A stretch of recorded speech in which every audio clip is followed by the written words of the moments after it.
घर घर फिर इनके बनाए। हाँ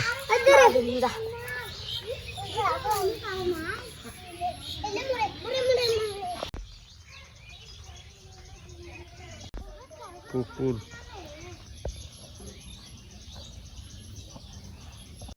হাঁসের খাবারের পাত্র খাবার দিয়ে রাখছে। হাঁস যেগুলো একটু আগে পুকুর থেকে নিয়ে আসলাম সেগুলো এগুলা। আর পেয়ারা গাছে পেয়ারা ধরছে, এটা আবার পাখি খাইছে, এটা আবার পেয়ারা পাকছে না, এটা ছেড়ে খাই।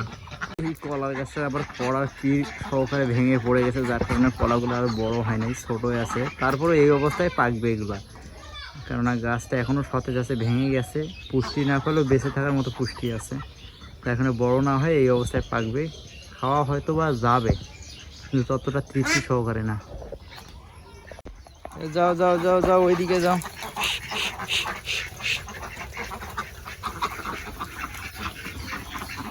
এই যে এই পেয়ারার গাছ, এটার গোড়া একটা পড়ে গেছে, এটা খাওয়া যাবে না, একবার ময়লাতে পড়ছে।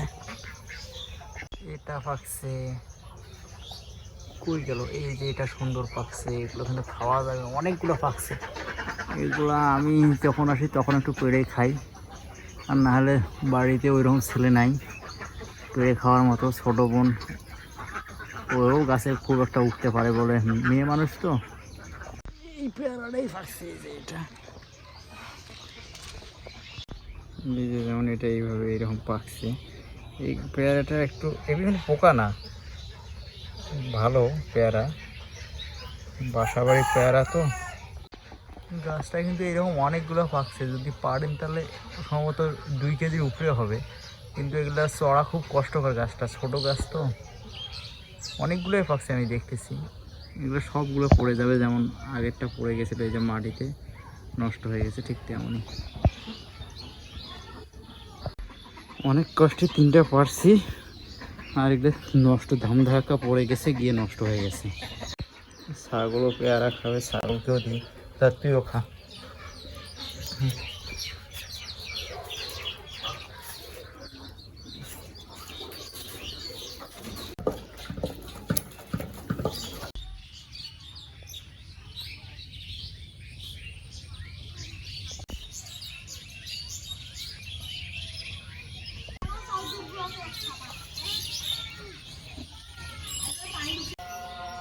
এটা হচ্ছে মুরগি, ওইখানেই থাকবে।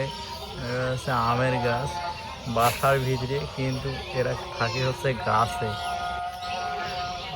ওই তবে শুধু ও না, এও উঠবে একটু পরে, ওটার বন্দোবস্ত চিন্তা ভাবনা করতেছে, কোন দিক দিয়ে উঠবে তাই চিন্তা ভাবনা করতেছে। মাগরিব আজান দিছে, এই গাছের মধ্যে উঠবে, এই জায়গায় কোনো এক জায়গায়।